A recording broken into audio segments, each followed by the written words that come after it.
Hello, everyone, and welcome back to Vet Chats, where we help veterans share their awesome stories and make the veteran community a better place. I hope you'll stay tuned to hear how the new. All right, hang on 1 second. Crystal just called me. Oh, wait, you just joined. Okay, never mind. We're going to keep going. All right, so also Vet Chats is available on Reese Across America Radio. You can tune in Mondays at 9 p.m. and Saturdays at 3 p.m. They have a ton of great veteran content that I know you'll appreciate. You can find them at their website, reaseacrossamerica.org, iHeartRadio, or the Odyssey app. Hello, everybody. And hey, Crystal. Okay. So we're just going to get into it. Oh, one more thing. The Veteran Workbook is now available. The best place to get it is through the link in my bio, because if you search on Amazon, you won't be able to find it yet. So awesome. All right, so let's get this started. I see Crystal is in the chat. I'm going to...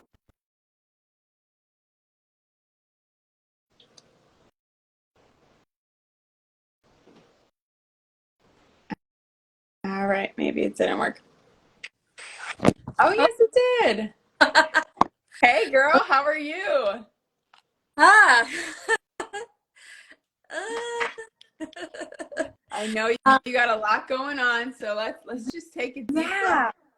I think I messaged you before this. I am currently in the middle of a PCS at 7 months pregnant, and just, for fun, they throw out a hurricane in the middle of that. So, yeah. So where are you at now and where are you going?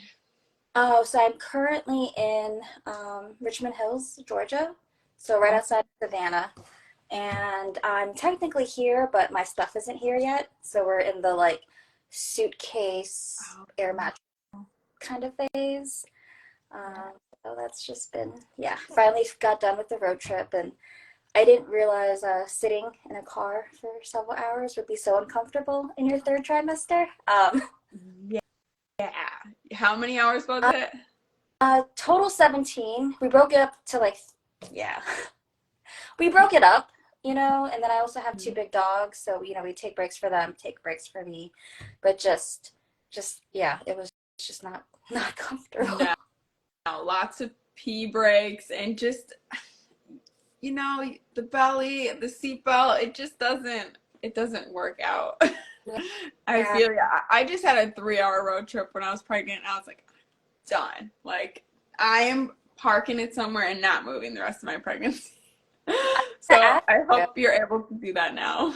Yeah, it's nice to be settled even though our things aren't here. At least I can just open the backyard door and let the dogs out rather than have to take them down an elevator and take them out on a walk, and also walk them. But it's just those little minor inconveniences of the day that kind of add up, especially when it's hard to just tie your shoe.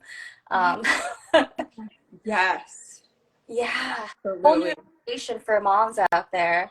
So, Yeah. And so, how has your pregnancy been? well, it's actually been really great. It's been so smooth. Everything's been amazing. It's just this last part where I'm just feeling very pregnant. Mhm. Um, I think the bigger you get, it's right at the tail end. So I'm almost 8 months, 7.5. So I was getting close. And then having to move in the middle of that. So then it's trying to figure out insurance and all of those kinds of stressors. Oh, that's right. And you have to find a new provider, meet new doctors Yep. and nurses and midwife. Wow, how has that been like? Well, I was able to set everything up before I left. It was continuity care was really important for me, Mhm. just because I'm gonna be 39 when I give birth, so it's an older pregnancy. Yeah. They don't call it geriatric anymore, so that's Oh, nice. thank goodness. Hey, my mom had me at 40, and Yay! it's more of the norm now. I, I think so, and I'm actually super happy that I waited, because I just feel so much more ready, so much more mature, so much more stable and grounded and regulated. But I Mhm. think at any time it's a gift. But yeah, made my first OB appointment, and I had to drive through it, through like when the hurricane trails were like right around, and I was like, yeah, this seems about right. It's like you can't catch a break. So what is the weather like right now? Has it Oh, passed? right. Yeah, everything's passed. Everything's been Okay. fine. It's literally a sunny day the next day, and I moved from Texas, and Oh, great. I'm just actually really happy to be out of the Texas heat.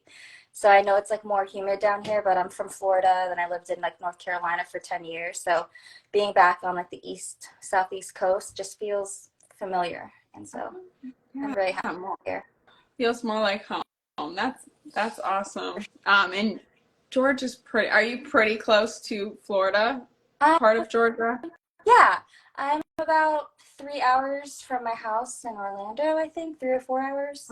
So that's kind of Okay. cool. Yeah. Oh, that's really nice. So, I mean, it's maybe once baby comes, it'll be you could do a weekend trip or something down Yeah. there. I really don't want to get in a car anytime I soon. know. Um, I know. which is That's crazy because most of the time I love traveling. Like you can't really keep me in a place for too long. But I think also part of like my hormones are just like you need to like set things up, and I can't. So I'm kind of like going a little stir crazy with that, and also just like my pregnancy hormones are now like starting to come up where it's just like, oh, you're gonna be an angry, irate woman right now because like you're just so just yeah. It's been an interesting week. Um, Mhm.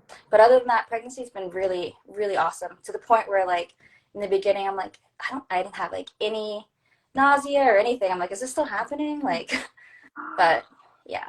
Oh, that is great. I know, because I was expecting to be a lot more, because morning sickness, pregnancy, it goes hand in hand, but that's not always it, and sometimes it can not just be in the morning. Uh-huh. But yeah, you kind of wonder like, what's going on? This is what I thought. Like we had such a picture of what pregnancy would be like, and then it's something totally different. And then the next pregnancy is different, or like what from your friend. It's just you never know what it's gonna be like. How many kids do you have? I have two. I've had two pregnancies, and then I also have a stepdaughter. Aw, So how old are yeah, she's 8, and then my daughter's 5, and then my youngest is 2. She'll be 2 you? next Ooh. week. Oh, that's cool. Yeah.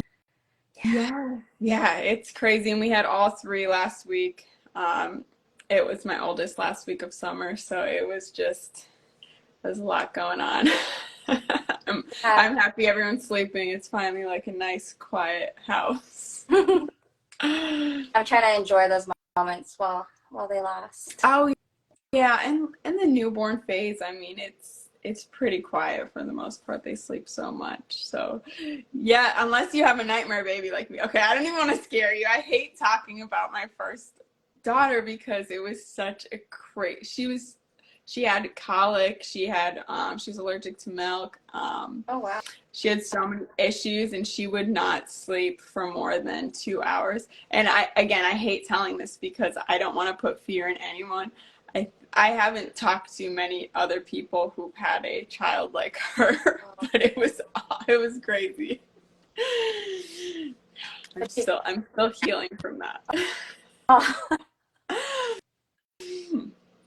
Yeah, yeah, but anyhow, so pregnancy, PCS, and you're also doing Visionary Veterans. You guys yeah. are doing so many things. I love seeing it, and we haven't checked in with you guys since last fall.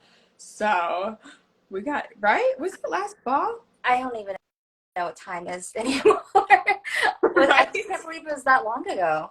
That's wow. Yeah, yeah. I was thinking it had to be November or December.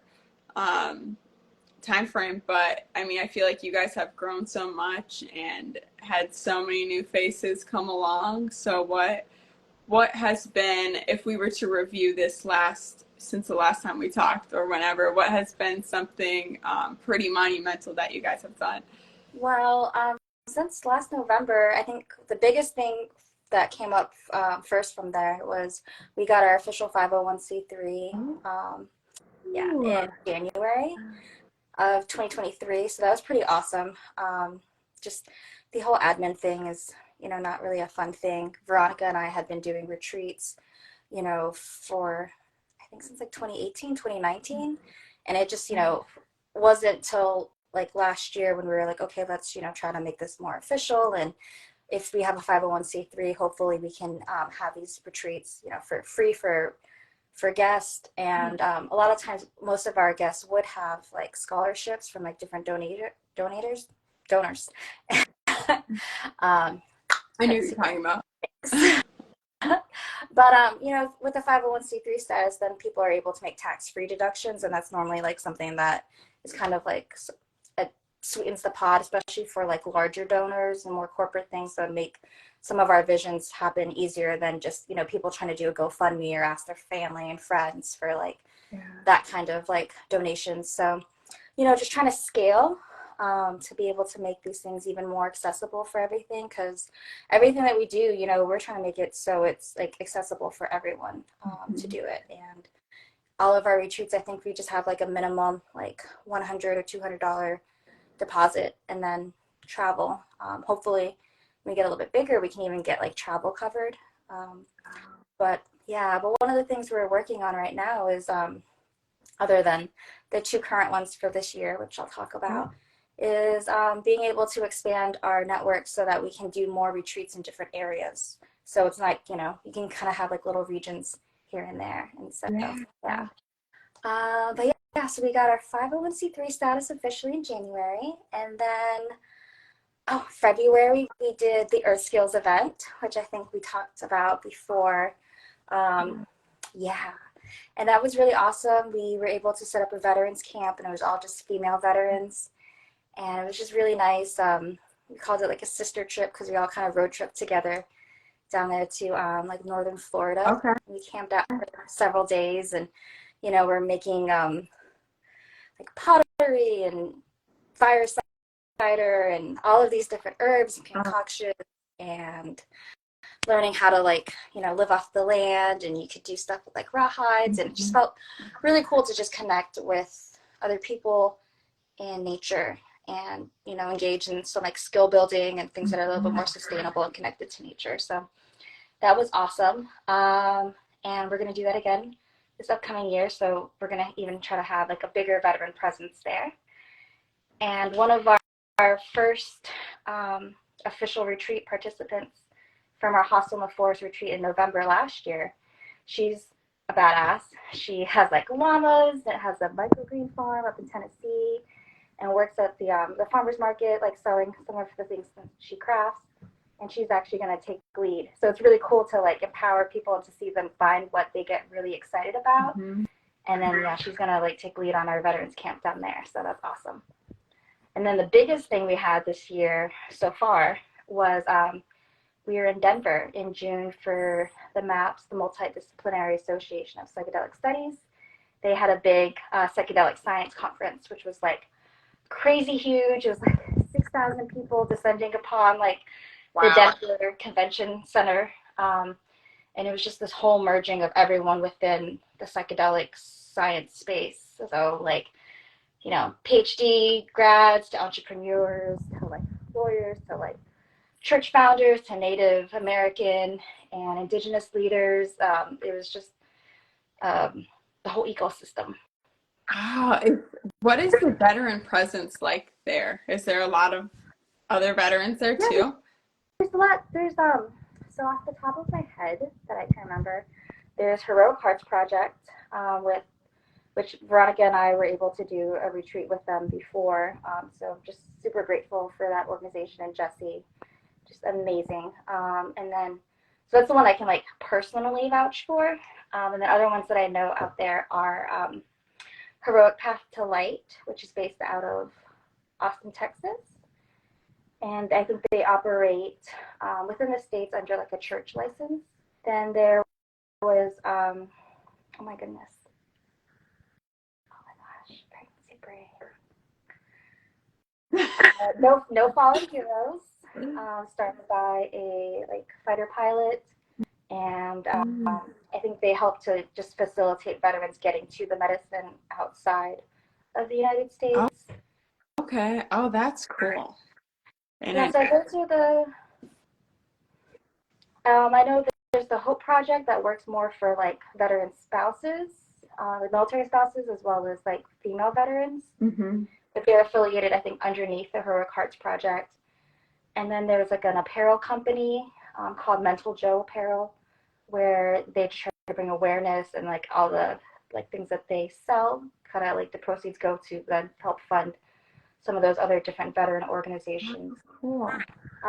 So yeah, it was just really cool to like I said, I just wanted to learn, but then also connect and kind of see what does the veteran space look like out there, and so Veronica and I and our other co-founder Dana were there, just hoping to like find the other magical veterans, to connect with these people that we've just seen like their brands online, to reconnect with people that we've seen, back in the day. And yeah, it was just really interesting to just see how everyone wants to like support each other. Oh, sorry. There is another veteran organization. It's called VETS. It's started by a Navy SEAL as well, and they also help to get connections from military service members to the medicine outside of the United States. So one of the biggest themes there was like for veterans was like, let's help to heal veterans in America, rather than having to send them abroad. And it's all tied into this like legislative push to try to get like some of these medicines decriminalized, or at least have like access to it within different means. So yeah, it was really cool. It was a lot because there's just so many people. We had our own tent out there too, just trying to meet other people. But one of the things I thought was the most magical was just meeting all these other female veterans, because we were the only female-founded veteran group out there. So wow. We were the first ones, and hopefully in the future, like there'll be others, and really want to help empower that. Because I think the only other female veteran ones is also affiliated with the military spouse group. And while I think it's really important to know that, like, hey, a lot of these issues and their suffering and our suffering there's a lot of overlap. Mm-hmm. Sometimes it's nice to have something that's just yours, or to feel that, you know what I mean? There's just, as like a female veteran, it's either like, okay, there's a male veteran space and a female veteran space and then a spouse's space. And it's nice to have something inclusive, but there's also something nice to have people around you that kind of get it in your own like perspective and lens. So it was nice to be the first group for that. And we had a lot of people like coming through the spaces that were veterans and females, but like, you can't really tell with chicks because we don't look a certain way, or, like some men, it's kind of like, you've got the stereotypical, like tatted up, presence and, the flag on the shoulder t-shirt kind of thing. Yep, you can spot them for sure. But for the females, it was great. A lot of them that we met were other female veterans in the healing space. So they were either like therapists or other women that were working in that space trying to help through the VA or outside of the VA. And it was just really nice to be able to like, hey, sister, like we'd all kind of bond and get together. And it just felt really nice. Just kind of feel seen and witness each other. So made a lot of really great connections, and really looking forward to, as I said, like when I expand our network, to be able to say, hey, we've got a female veteran, ketamine therapist here, or, whatever it is. Because, these medicines are going to come here eventually. Ketamine's already legal in the States, and then they're working on MDMA, and then from there, psilocybin. And so when you look at like what mental health and therapy is going to look like, it's a whole new perspective. And that's just within the clinical model. And then there's the whole, indigenous ceremonial space as well, but not everybody is like pulled to that. So it's just really interesting. There's so much in that space that it's hard to, Yeah, it's hard to just describe it within one sentence. I mean, you can just go down so many different ways, but you're so right. There's just been such a shift in how people think, even like the general population thinks of these type of medicines. I think it's really cool to see.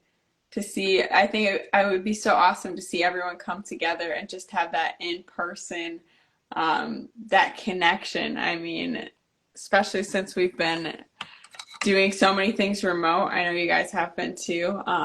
So yeah, that's really cool.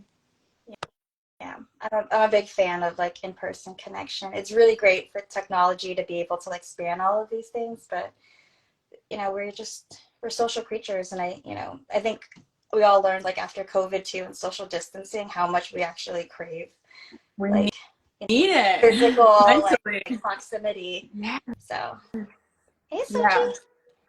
It is so important. So, for those that are listening, how would you describe one of your retreats? Like what could they expect to get out of it? Maybe they're a little hesitant about all the woo-woo stuff, as we've talked about before. What would you say to them to maybe help them have more of an open mind? Yeah, we definitely do own our woo-woo like authenticness, because I think it's really important to be able to just be able to show up however you are. And I don't want to like hide aspects of myself, and I don't think other people need to do that either. And so I think like just fully showing up is something that we don't actually, especially within the military, don't get to experience, because we're kind of trained to be a certain way. Right. So like, I think if you're just kind of looking to be able to find a different tribe, or just find a place where you can fully show up in all of yourself. Mm-hmm. um, One of my biggest like core things is to make sure that people feel seen, heard, and valued. It's just a core need overall. And whatever that looks like for you, whether it's a certain political affiliation or religious affiliation, or just being unsure about certain aspects of your life, like Mm-hmm. there's a lot of things out there, and sometimes it's just nice to know that you're not alone, and to be in a place where you don't feel judged, or you don't feel like you have to conform into a certain cliche or narrative to then fit into this group. So I think just anyone that has, an open heart and an open mind to explore something different, this is a great place. We offer a lot of different modalities. So one of the things I think that's great about it is, I think the last call we had, one of our participants, she said it's like a buffet of holistics services, and that kind of just stuck in my head. Where it really is there's all these different kinds of things. So I mean, nature is always something that's going to be like put in to any of our retreats. I think it's scientifically proven, and we come from the earth. I think it's just we get so disconnected in these like technological like modern day conveniences that we don't really know how great it is to just be among the trees and under the stars. So I think like for that setting, it's really important to always have nature. We'll always have some kind of like movement modality for embodied somatic stuff. So yoga, breath work, ice bath, depending on who the facilitator is. Veronica's always going to add in some like art and creativity. And, she always adds in this like aspect of like ceremony. Our retreat, our like flagship, or like, I don't know what you call it, our original retreat, which we do every November on Veterans Day, this upcoming November 9th through the 13th, at the Hostel in the Forest, which is in southern Georgia. Okay. We're going to have a sweat lodge, Rotunda Scholar, Inipi, fire tending, ice bath, yoga. We're actually going to have someone come in who was my yoga teacher, and she's going to do this like embodied movement like thing. She's also like a belly dancer, a massage therapist. She's just so multifaceted, and that's what I love about our group is that like we find more magical like veterans that have done the work and have been finding different things that work for them, and then they can give back. And that's one of the best things I love about it, is this more regenerative cyclical thing versus like here's one segment getting somebody from point A to point B, versus like, okay, here's this whole journey. And to be able to have all veteran staff for things is like another thing that we're very, very passionate about, because it's like it's healing on both ends, it's healing. Yeah. It's healing to see someone be like, oh wow, you were in the same place I was, and you did all of these things. And for the people that are giving back, like it's it feels so good, to have like a service component. Mm-hmm. So yeah, I think we just really want to work on having a safe, supportive, nurturing, like free, creative. It's a little bit more of like the fringy, woo, like less like cookie cutter kind of version. So if you're kind of, don't really feel like you fit the cliche of what the veteran narrative is, this could be like a really great way to connect and not feel alone. Or yeah, just find other people that are like-minded. Just find something for yourself. Mm-hmm. Yeah, and I think people like would maybe see the retreat and be like, do I have to do everything? And I love how you said a buffet. Like you can just take what you think you'd enjoy or what you want to try, and then maybe next time you can come back up, right? Exactly.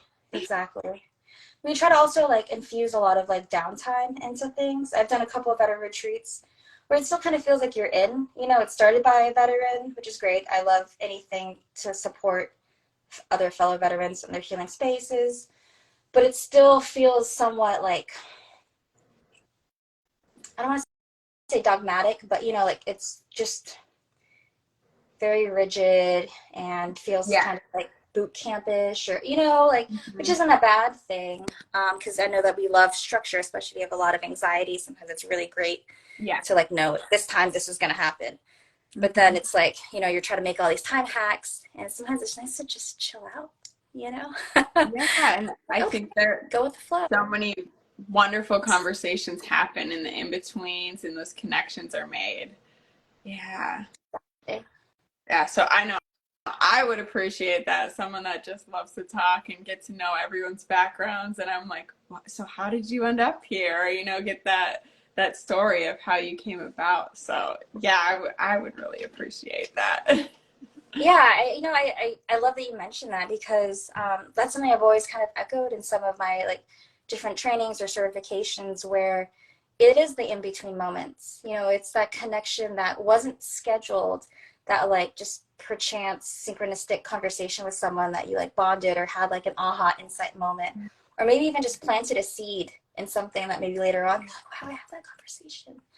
And it's like, I think those are like the magical moments too, where it's like not planned, and it just kind of appears. And it's like, oh, if I didn't stop on the way to the bathroom and, said hi instead of like just keeping my head down and like just doing what I needed to do. Mm-hmm. And I think it probably helps build trust within the group too, because the more you know everyone that's there, the more you'd probably be willing to, put yourself out there and just be more authentic. So yeah. We have some really good like vulnerability icebreaker type of things as well. What's like your favorite one to do? I can't give it away. Oh, okay. Gotcha. I respect that. Yeah, because there's a twist at the end.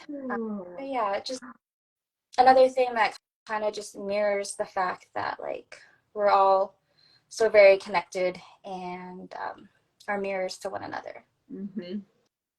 Yeah, I like that. That's great. Even if I'm like teaching younger kids or no matter what, I love to have a good icebreaker, and I'm always like, I need more ideas because everyone's done the two truths and a lie so many times, right?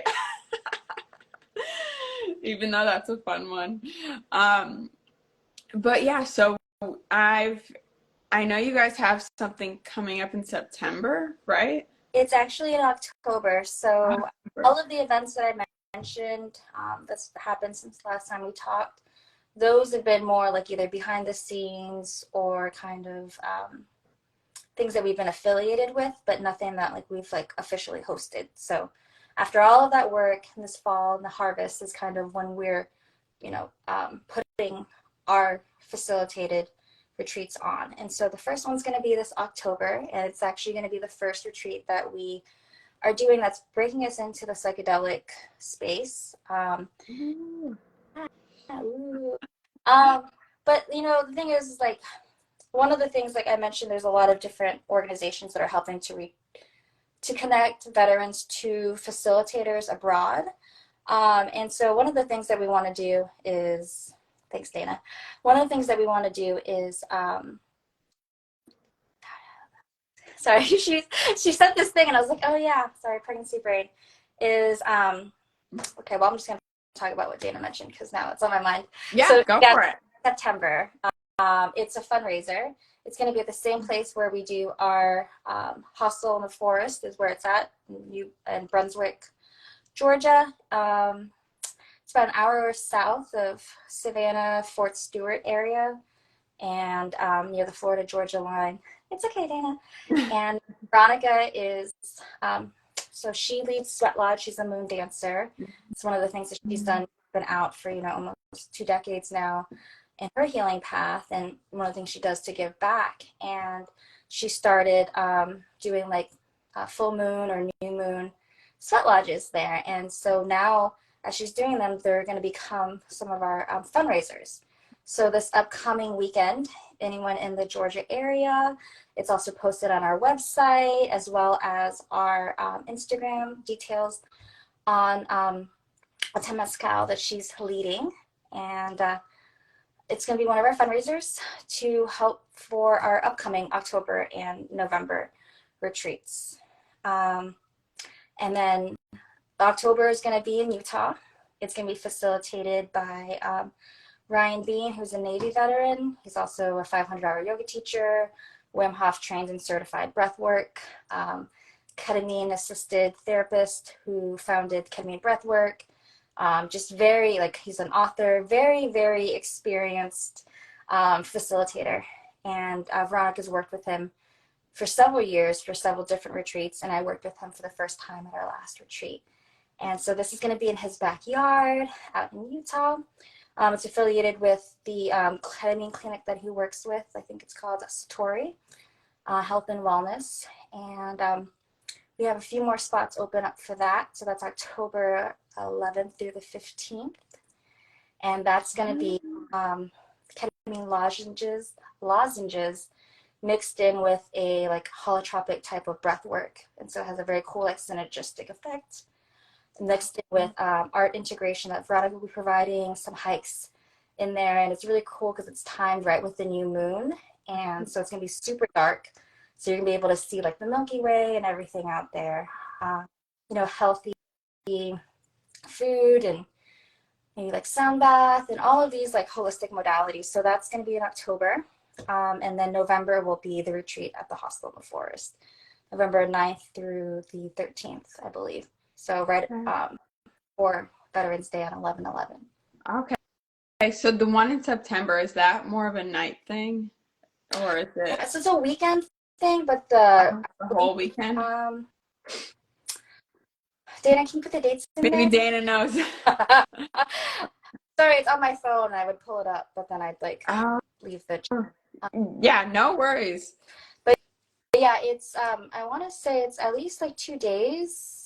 But you can just show up for the event if you want to as well. And I think it's very reasonably priced. Just do the Sweat Lodge, I think it's just $20 or $40. Oh, wow. September 8th to the 9th. Yeah, so 2 days. Thank you for.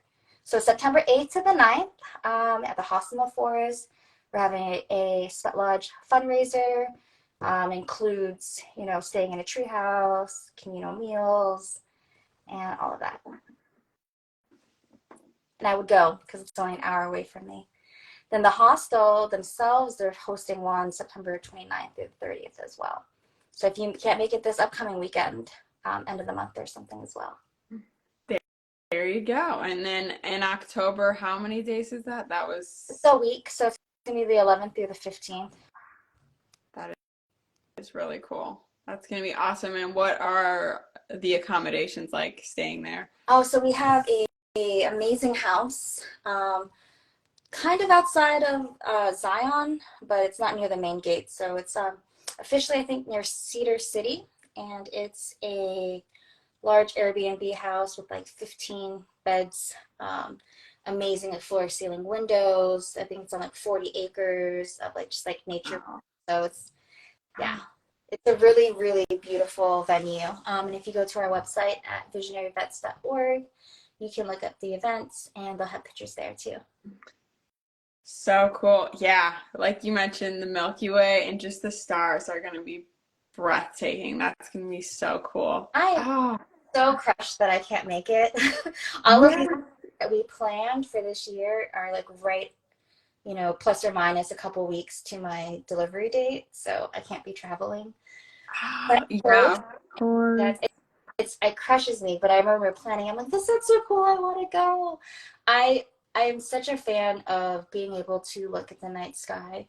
Um, there's just like something, just like the night sky when it's like super clear and like a fire. There's just something so primal. I feel that like it's nice to feel so small and Yeah, it must just satisfy some part of our ancient brain, and it's like, yes, this is what we were made for. This is living.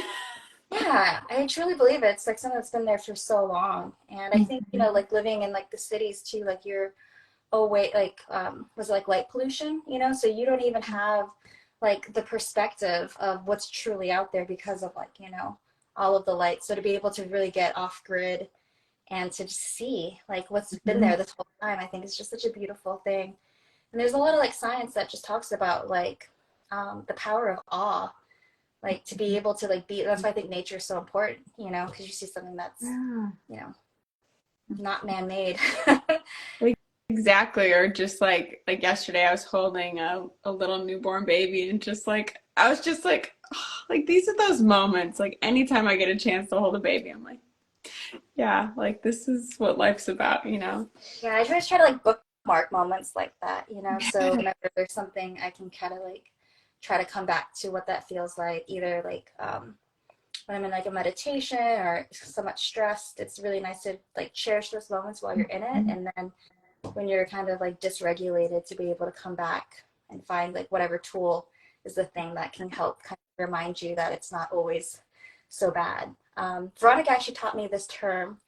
So the opposite of a trigger is a glimmer. Oh, So I love glimmer, that. like that thing that just like whenever you see it, it triggers that like Yes. that awe or that like softness or that excitement or whatever. So what is your glimmer? So I mean, yeah, just seeing like a newborn baby or actually last weekend I started the fire by myself without any gasoline or anything. I mean, I had a lighter and newspaper, but I just felt so accomplished with myself. I was like, I started this fire. This was me. Like Hmm. no one else helped me and yeah, I guess that was like my most recent glimmer. I Yeah. love that. Yeah, I think that's one of the things that Veronica and I talk about a lot as well, is just like that sense of like sovereignty, where like like you're like free to do something on your own and you're so radically responsible that you like have these skill sets. That's why I love earth skills and all of these connections to nature and other things in ceremonies, because we I really love, like we've become a little soft in this like Oh, culture, so it's really nice to be able to get some of these like primitive skills, these like earth-based skills down, and like yeah, starting a fire, like just the simple tangible things that just feel so mhm. good. Our last retreat at the hostel, the very first night we got there, we get there a little early, to set the space and all of these things. And where we were going to have the sweat lodge, there was just a bunch of like tree trunks and like, things they had cut down for us to like either sit on or to add into the fire. But it kind of felt like it was blocking, like it just felt like my woo, right? Energetically, we just kind of felt like the area just needed to be adjusted a little bit. When Mhm. you walk into your house, you're like, this could move here to Yeah. have better flow. Mhm. And so there's just this big pile of like timber. And yeah, I just had like a sarong on barefoot and I was just like picking up like tree trunks and like moving them from like one pile to Yeah. like just slightly over one side. And that was like my favorite day in such a long time, because it was just like good, honest hard work. Mhm. There's something so tangible rather than like, oh, I made this like, creative slide or like, graphic on a screen, Right. but something you could like pick up and like move, and then it just looks so much better. And I was like, this feels so good. There's some, Mhm. yeah, it just feels so good. So yeah, I think there's something great about just connecting to land and Mhm. with your hands and just honest days labor. yeah, and moving with your body and actually seeing like the change and then getting to enjoy it. But it's funny because I watch my kids all the time and I'll be like, "All right, we're gonna watch a movie tonight." And their favorite part is setting up the whole living room, grabbing all their pillows, setting up their blankets. The movie's halfway over before they're finally settled, but just to like make that space how they wanted and do it themselves. It's just so rewarding for them. So, yeah. I love that. I love that's one of my favorite parts too, is just like setting up a space. So that must be so cool to watch your kids do it. Ah, Yeah. Yeah, because, I forget that too. I think I've lost like, my sense of control with things. Just because, having to move so much, and maybe you feel like this too, you forget that your space is like your own. You feel like you're always in someone else's space, whether you're renting. And mhm. so I've just gotten so used to just leaving things how they are, or like, not really taking the time to be more creative and make my space inspiring. So like that's just like a little reminder for myself, like, you can make your space your own. Yeah, I am all about settling into a space, but I do You're get doing that. it right now.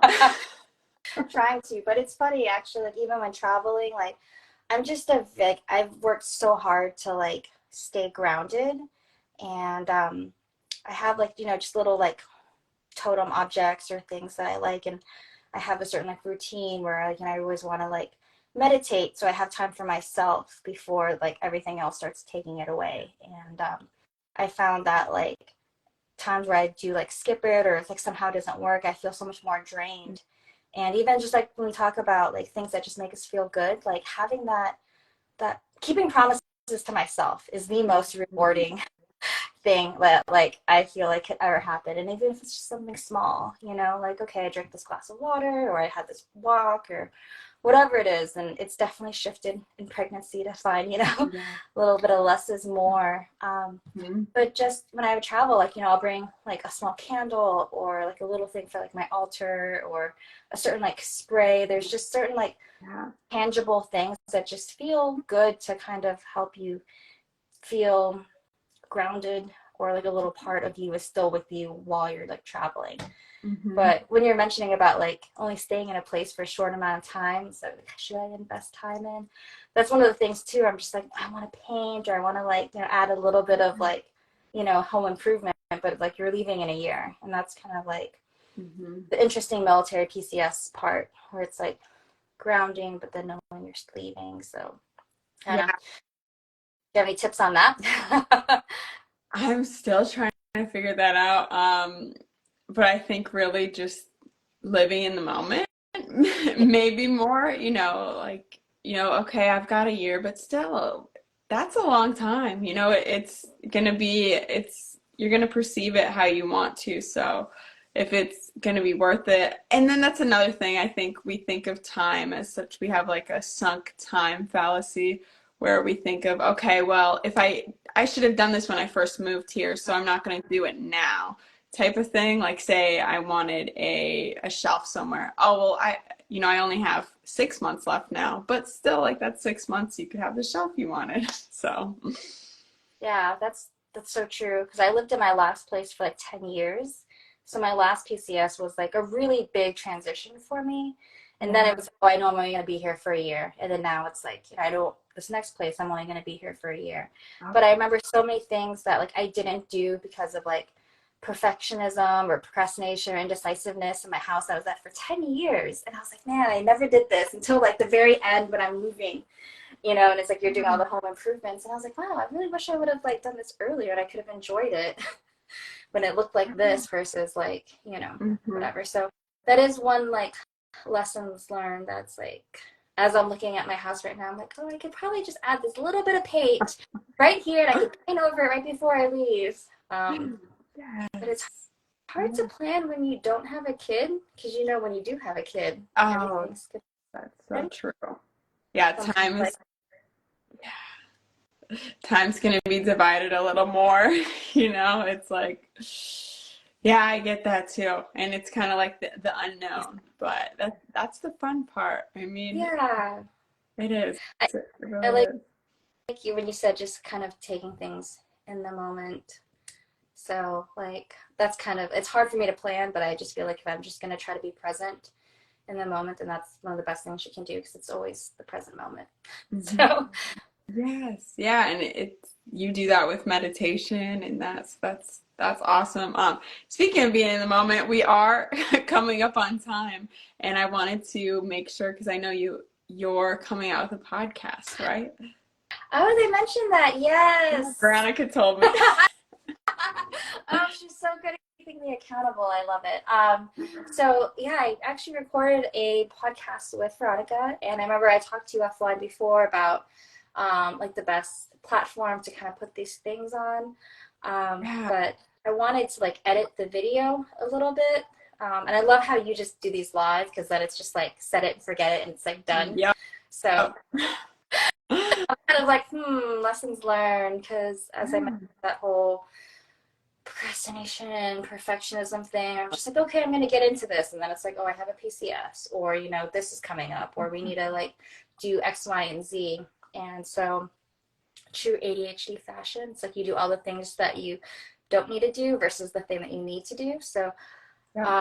I haven't edited it yet, so I didn't want to talk about something that wasn't out yet. But thanks for holding me accountable, V. Yes, I want to start a podcast. And I really like what you're doing by, you know, just kind of set and forget it. Because I think there's so many things that we can just have in conversations versus like, here's a post about something, you know, and it's just so much mechanic. And I don't know. There's so many things I want to talk about, and so many different stories, and so many interesting, like, you know, movements and nuances and things that also like aren't covered, you know, that it's like, I really want to be able to have conversations with people that like aren't just like-minded as well. Like, hey, you know, you're talking about this and I don't really like get that or understand that, but I want to, you know, have an open mind, and I think everyone's voice matters. So yeah, that's what I want to do. And so I'm going to do it. Yes, you are. But yeah. And so, like I said, I appreciate the way that you do what you do, because it seems like I don't know, just more ease in flow. It is because it doesn't take any time and it's great. You're on the live, don't have to worry about editing, and it creates a fun conversation, especially, you know, you have people like Dana who hopped on and helped the conversation, you know, so it's just like it makes it a bigger conversation with everyone. So Yeah. yeah, are you thinking of doing lives, or are you thinking of doing something more traditional? So yeah, we were kind of thinking lives just because I think a lot of times these conversations that we have with people are like within IG, I guess, you know, it's like people that are on this platform. But, you know, we're also thinking about like having it like posted on our YouTube, which we haven't really built out. But I do like having like a visual component to it rather than just an audio. And it is nice, like you mentioned, how here you can have someone come in on the comments, and we joke about like how Dana's like our Jamie from Joe Rogan, where she can like come in and like have these like, Yes. oh, like here are these facts. Yes. It's really nice to also just have that support team. Yeah. Yeah, absolutely. And just the best thing I've ever got from doing this podcast is just networking. I mean, I've had like awesome conversations with people like yourself, and really got to know people in such an intimate way that I probably wouldn't have through just like reaching out through a DM, like you said, or a post. So I think that's going to be so beneficial for you guys, really building up your network and your your audience and your nonprofit. Okay. So Yeah, I just think there's just so many different perspectives in like the veteran healing space or in the veteran world or just within. and some controversy. Yeah, yes, exactly. And, you know, just like education as well, or, you know, I think it's just important for people to be able to like share their stories and like feel like, once again, that like seen, heard, and valued aspect, which I think is just so important. And so there's a lot of different reasons why I think it'd be nice to have it. And yeah, I like talking to people. I'm a talker, you can tell. And I love the like organic nature of just this platforms. So Yes, and you guys could have like testimonials, people coming off a retreat and coming on and being like, so how was it? Or even a before and after, like what you expected for. okay, Sorry, I'm just like, I'm all these popping off all these ideas for you guys. That would be okay. fun. Well, hopefully we'll have you at one of these retreats. You're in Virginia, right? I'm in DC area? Maryland, Okay. Maryland part, but not far from, Okay. the, what are they called? DC area, metro area. So yeah, I'm not that far. I could drive down there, or I just gotta commit and make it happen. But Yeah. it's on my goals list. But can I help you share anything else tonight, Crystal? Well, we just launched our new website. So yeah, we're moving on up, getting a little bit more professional. It's still the same domain, so it's www.visionarywets.org. Just rebranded. Like I said, we're still new when it comes to being like an official 501c3. We've been doing a lot of the work, but nothing like, more just like in-person types of things. So to actually be like, hey, here's an organization, here's our website. Before we made one off of Canva because it was free. Yeah. But like learning like, the SEO and all of those kinds of like things, and just wasn't really like high on the priority. Really just wanted a place where someone could find information about us if they needed to. But as we are becoming more professional, we want, like donors to actually feel like, they're Right. That's important. exactly. That you look legit. Yeah, like we have our paperwork. We're a fully funded 501c3. We've been doing this for years, and we wanted something that was able to kind of like showcase that. So we're really excited about this new website because it has all of our information in there, and we've gotten just a really great partnership with another marketing agency that we met, who works with veteran nonprofits in the psychedelic space, and we met her in Denver at the Psychedelic Science Convention. And she's super magical. Her name's Bree with I think it's like Bree Creative Marketing. But yeah, she's just been like really awesome at like helping to like set us up, and it's just really nice to just feel seen and be supported as well. And so yeah, we've got all of that up on our new website. All of this can be found on our IG and our LinkedIn profile, as well as flyers about our upcoming fundraisers in September and our upcoming retreats in October and November. Awesome. Well, I'm definitely going to link the website in the comments. Crystal, it has been absolutely wonderful catching up with you and Visionary Veterans. Yeah, I will tag everything, and I'll invite you as a collaborator, so this will come up on your account too. So yeah, and thanks to everyone on the live. I'm glad to see you all join, and I hope everyone has a great week. Likewise, thank you for having me again, and yeah, I just look forward to more collaboration. Absolutely. Thank you, Crystal. Bye. Bye.